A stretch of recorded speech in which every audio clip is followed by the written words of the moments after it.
Right, start talking, Kevin. Okay. Let's introduce the fact that we've got a technical error. No problem. Okay. As you probably would have realised there pretty quickly, we did have a technical error there. It appears to be the Wi-Fi kicked us off, and we've just managed to recover. We should be having the video coming back online very, very soon. You may be able to hear me, but you probably can't quite see me at the moment. We're working to fix this as quickly as we possibly can.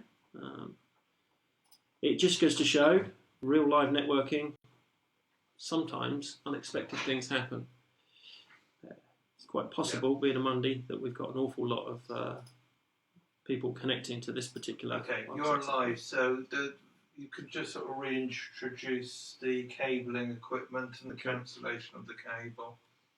Okay, so we are going to make a Category 5 unshielded twisted pair, which is what this cable is, a patch cable. And in order to do that, we're going to use a lot of networking equipment. I'll explain what the networking equipment is as and when I do it. All we've done so far is we've removed the outer insulation from the cable using the Cyclops cutter. And inside the cable, you can see that we've got 4 pairs of cables, each twisted around each other.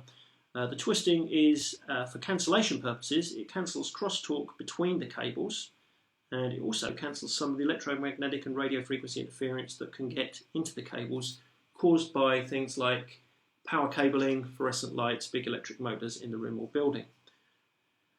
You'll notice actually, if you look very, very closely on here, let's see if I can I put this up on the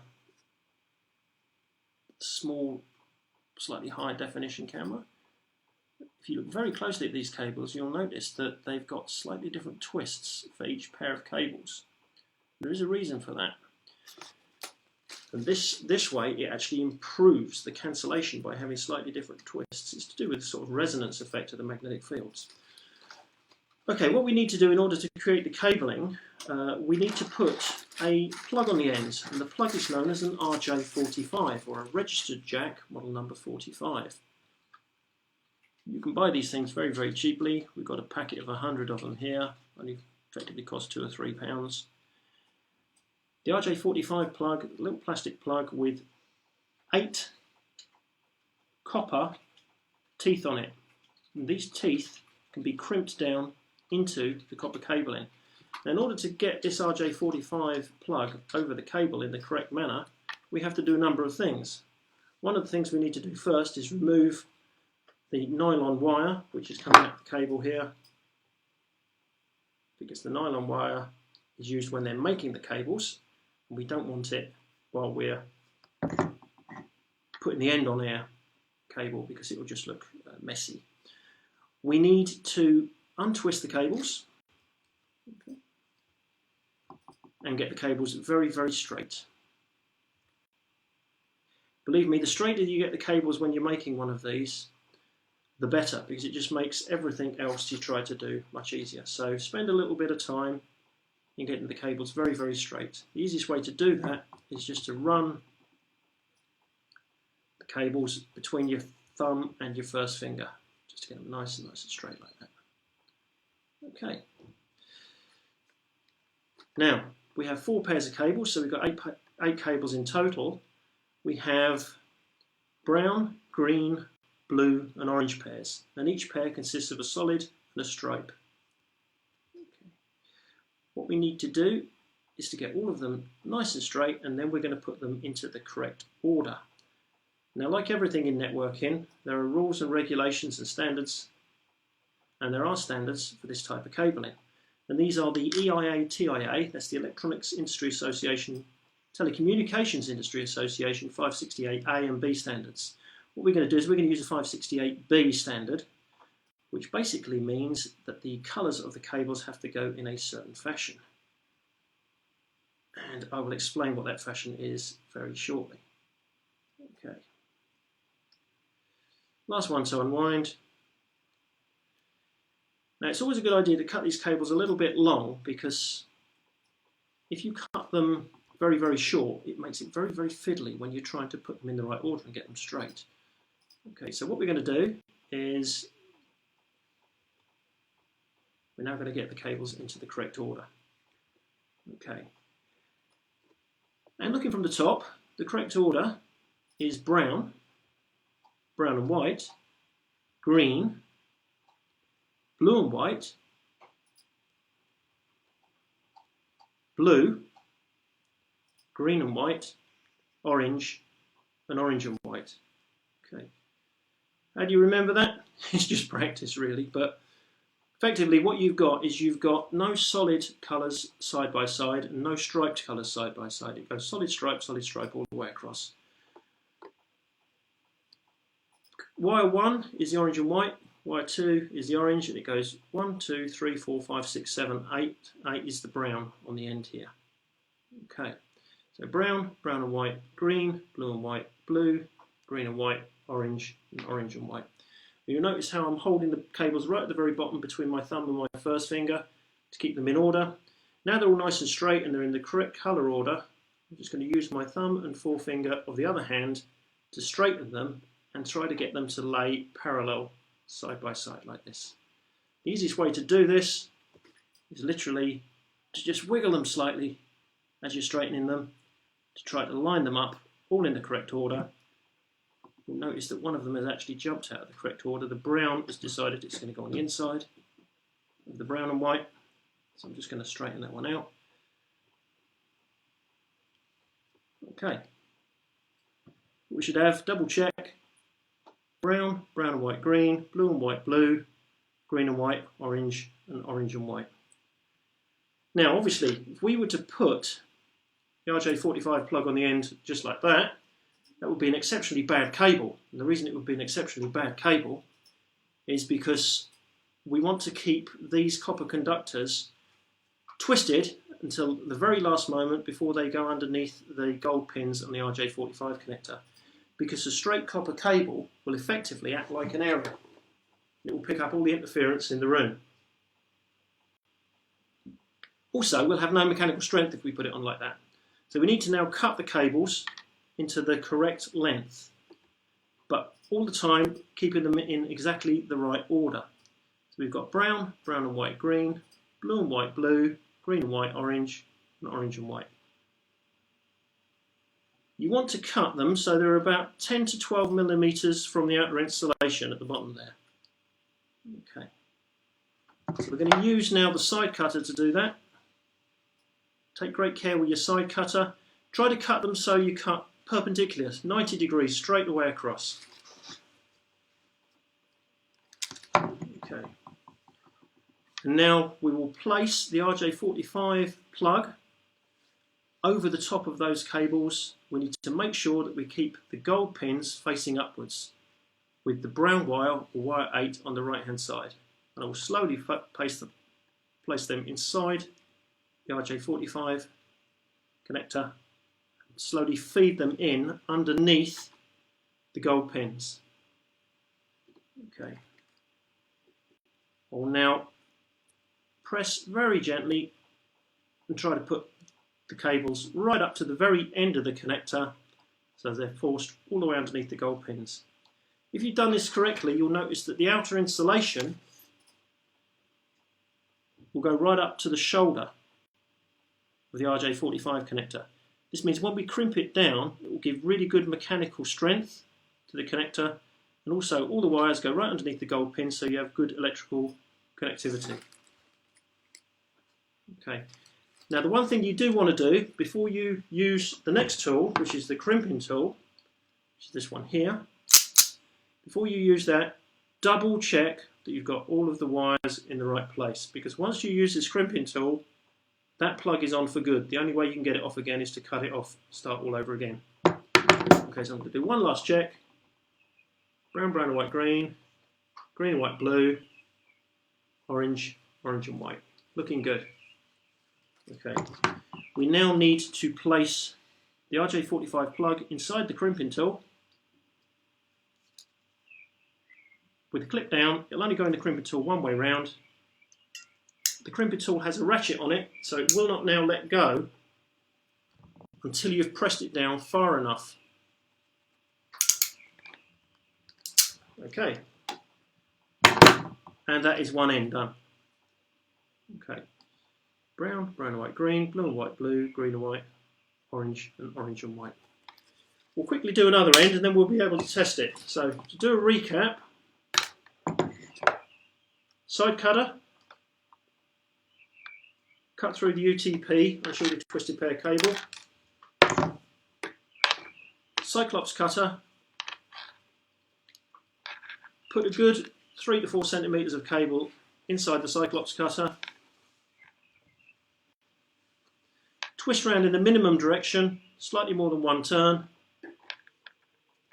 remove the Cyclops cutter, twist the cable, and you can break through that last little bit of outer insulation, remove the piece of nylon strand which is used in the manufacture of the cable, because it's just messy if you leave that in there, it doesn't look like a professional cable. Take your 4 pairs of wires, separate your pairs. You want to have the brown on the right hand side, the orange on the left hand side, the blue and green up near the middle. Untwist the pairs and straighten the wires. So brown, brown and white on one side. We'll untwist the blues. We'll get them all in the right order in a moment. Just get them nice and straight first of all. We'll untwist the greens.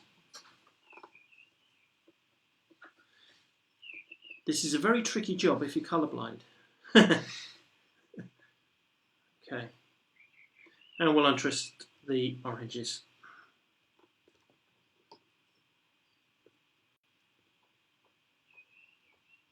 Okay.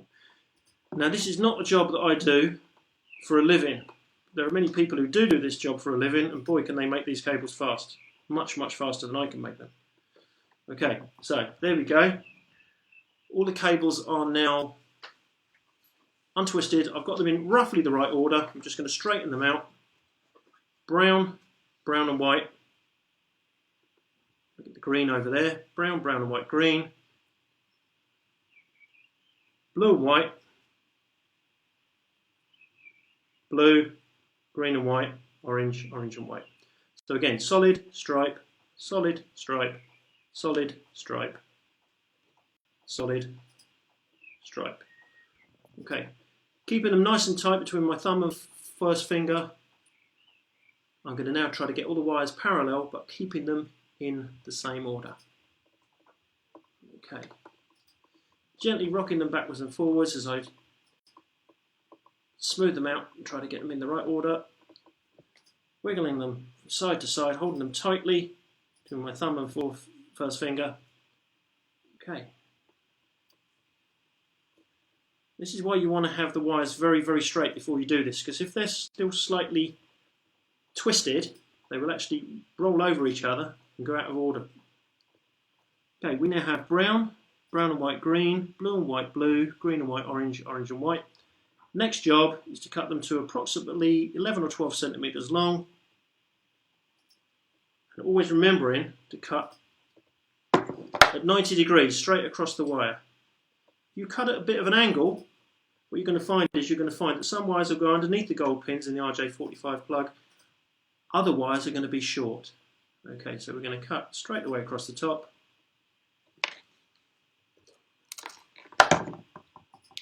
Keeping them all in the right order.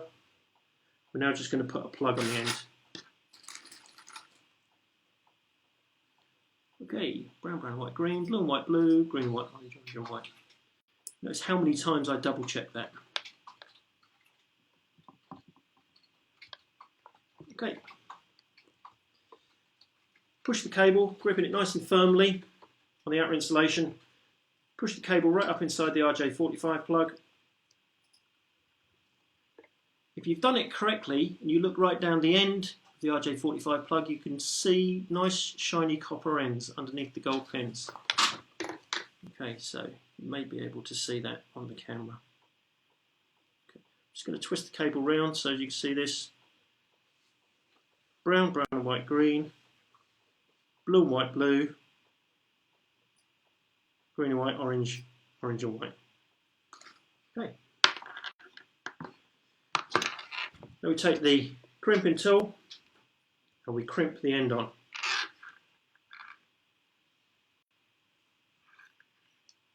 Place the RJ45 plug in the crimping tool, crimp down, press until the ratchet has gone past the last click so as you can open the crimping tool again. What you should have now, you should have one fully complete unshielded twisted pair straight through cable.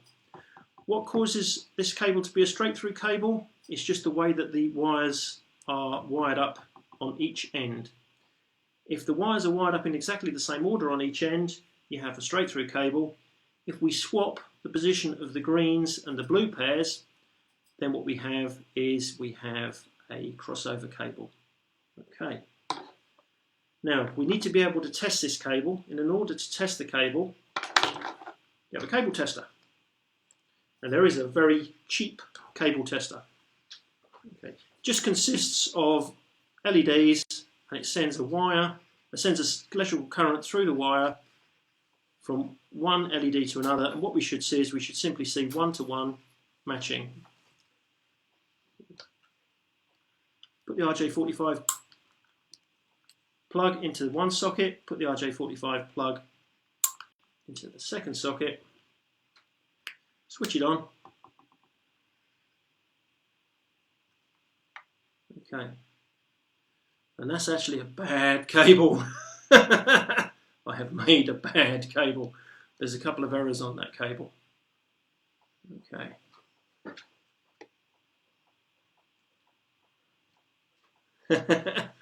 That's got to be one of the worst cables I've ever made. What we should see is we should see a one-to-one matching. I know you're not going to believe this, but this is one I made earlier in the best tradition of television. A very short one.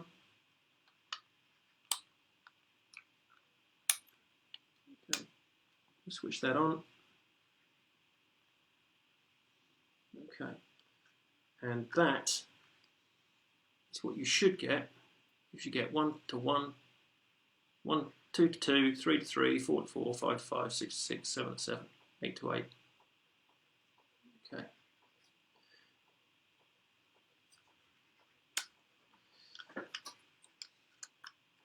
It is a fiddly job. It makes your fingers hurt. It's definitely something that you want to get your students doing though. And to be fair, a lot of the Cisco CCNA is theory. This is a very, very good practical exercises. Students do really enjoy doing this. Get them to make a straight through cable. Get them to make a crossover cable. If you're in a room with PCs, once you've checked their crossover cable on a cable tester, and don't forget a crossover cable is wired differently from a straight through cable. So what they've done is they've taken the orange and white pair and swapped them with the position of the green and white pair on one end of the cable. You could use that crossover cable to connect a couple of PCs together and send a ping across from the operating system, which is quite nice as well. Okay, so the tools we used: crimping tool, side cutters, the Cyclops cutter to remove the outer insulation, the RJ45 plug itself, and the category 5E, in this case, unshielded twisted pair cable. Now, of course, they're not the only types of plugs that you have in computer networking. The tool I have here is actually to put a British Telecom phone plug onto the end of a cable. And also, of course, we have patch panels. And patch panels are very easy to set up. This is actually an oblique patch panel. So the connectors go in 45-degree angle. Okay. And patch panels are very straightforward to do. And the tool that we use for setting up patch panels is known as a punch down tool. And this is an example of a punch down tool. It literally punches the cable down in between some metal spikes, some little metal blades. And it also contains a little cutter. So as the cable is punched down, the cutter cuts off any excess cable. What we do is we literally lay the cables out, untwist them, but only untwist them just enough so as you can go in between the blades, and then we can place the punch down tool into position and punch down the cable. In one move, it punches the cable in between the blades that makes electrical connectivity, and it cuts off any excess cable that's hanging out the edge. Okay. Whatever you do, don't make the mistake that everybody makes when they're doing these. Placing all the cables into position and then putting the punch down tool on back to front, so the cutter now cuts the cable off on the wrong side before it actually enters the punch down tool there. Okay.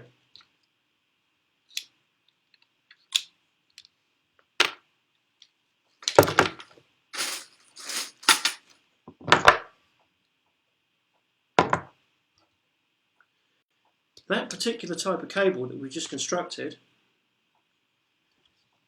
is a unshielded twisted pair Ethernet cable. It uses copper as a transmission medium. Now the thing you have to bear in mind with copper is it's a very good conductor, but it's not a perfect conductor. It does have resistance. Because the copper cable has resistance, you will have what's known as signal attenuation, which is where the signal loses power due to the energy being absorbed by the resistance of the cable. So this cable will only run for a certain distance. In the case of unshielded twisted pair Ethernet cable, that distance is 100 meters. This is a standard. The cable is designed to run perfectly, acceptably for 100 meters. After that, the signal attenuation, which is the loss in power of the signal caused by the resistance of the copper cable, will mean that the signal at the other end is not big enough to be received properly. The way we get round that is we use a switch. So the switch itself not only serves as a place where we can centrally connect PCs together, but the switch also takes the signal, regenerates it, retimes it, and sends it on its way.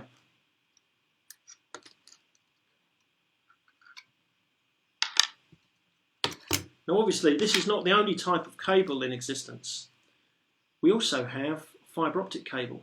And in the case of fibre optic cable, it does not use electricity, of course, it uses pulses of light. Pulses of light down extremely pure glass fibre. These pulses of light are generated by either a laser or generated by an LED. Now an LED or a light emitting diode is nowhere near as powerful as a laser, so the LED is used with what's known as multi-mode fibre. This fibre has a much thicker core and it sends the signal down the wire and it gives you a range of sort of 700 to 1500 meters. The laser, and laser stands for light amplification by stimulated emission of radiation. Hey! Okay. The laser is much more powerful. It uses a very coherent beam of light and it fires it down single mode cable. Single mode cable is a very, very thin core. It's generally around about 7 to 9 microns. That's millionths of a meter in diameter. Okay. And this can carry information a very, very long way. Okay. Obviously, different types of cable have different characteristics. This unshielded twisted pair cable is somewhat susceptible to electromagnetic interference.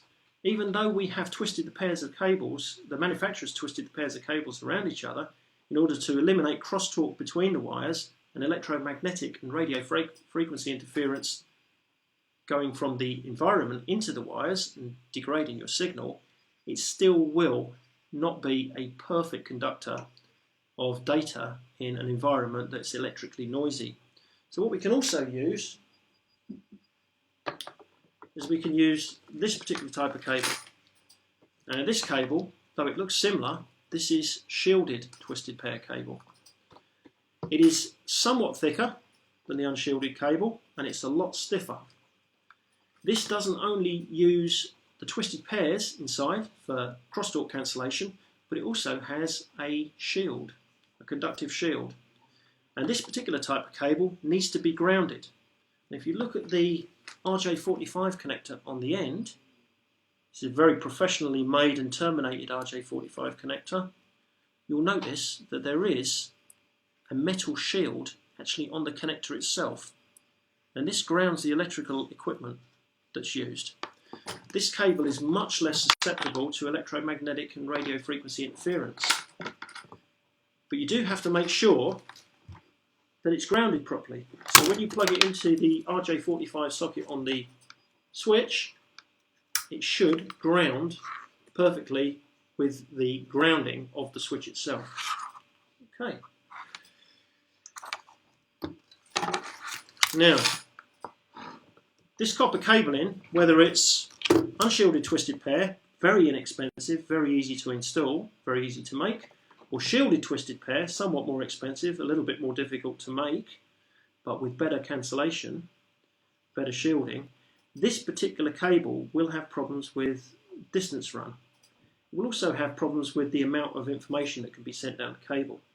Okay, so typical speeds for this type of cable, 10 megabits per second, which Cisco call Ethernet, 100 megabits per second, which Cisco call fast Ethernet, or a gigabit per second, which of course is 1,000 megabits per second. Okay. These distances pale into insignificance compared to, these speeds I should say, pale into insignificance compared to the speeds you can get with fibre optic cable. Now bear in mind, you do need to work out the difference between the terms bandwidth. And bandwidth is the maximum data carrying capability of the cable. Throughput, and throughput is the data carrying capability that the cable can do under real life situation.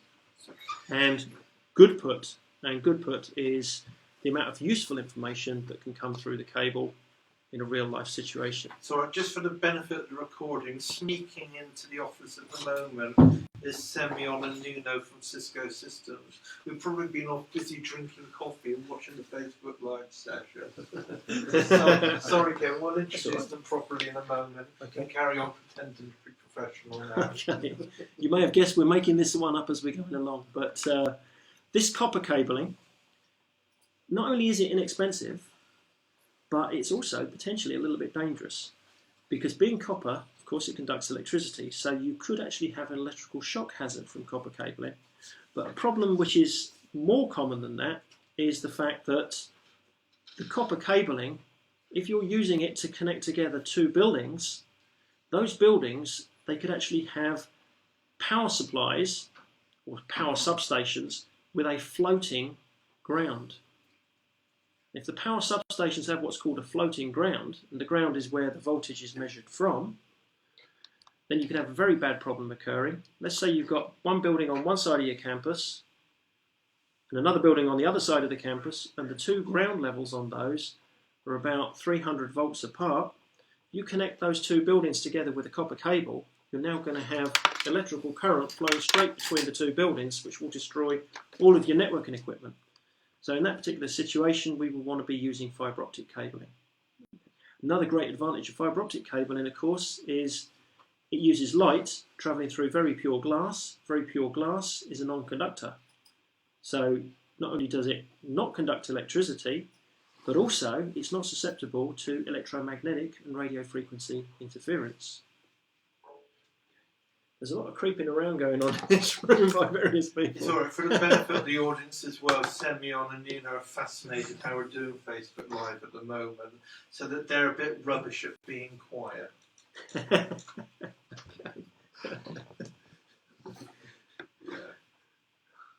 Now we're probably going to get some rude comments from the audience. Goes back to you, Kevin. Back to me. Okay, thanks very much. What I've got here, I just thought I'd bring this in just to show people. This is a connector that plugs into a Cisco switch, and it provides a gigabit interface for a Cisco switch. It's actually known as a GBIC, or a gigabit interface card. This then plugs into the switch module, and this then gives you a copper-based 1000 megabit per second connector. Okay, so I mean, what we're talking about here is we're really talking about the data link layer of the OSI layer model and the physical layer of the OSI layer model. If we think about how data is transmitted down the protocol stack, it actually starts off as data, application layer data, and as it works its way down, it gets down to the transport layer, and at the transport layer, it's segmented. Those segments are then dropped down into the network layer, and at the network layer they have a network layer header put on, which contains the source and destination IP address, the time to live field, which stops the packet going around and around the network forever. That point in time, they're known as a packet. They then drop down into the data link layer, which is one of the layers we're talking about today, and at the data link layer they get encapsulated into what's known as a frame. And the frame will have a frame header put on it, which has the destination and source MAC address, and it will have a frame trailer put on it, which has an error correction field in it, frame checksum. And it will drop down one more time into the physical layer, where it has to be encoded. And encoding is basically where the frame is converted into a specific set of zeros and ones to be encoded directly onto the wire. Whether it's encoded onto the wire as an electrical signal, or whether it's encoded onto the wire as flashes of light from a laser or an LED, depends of course upon the technology you're using. Okay.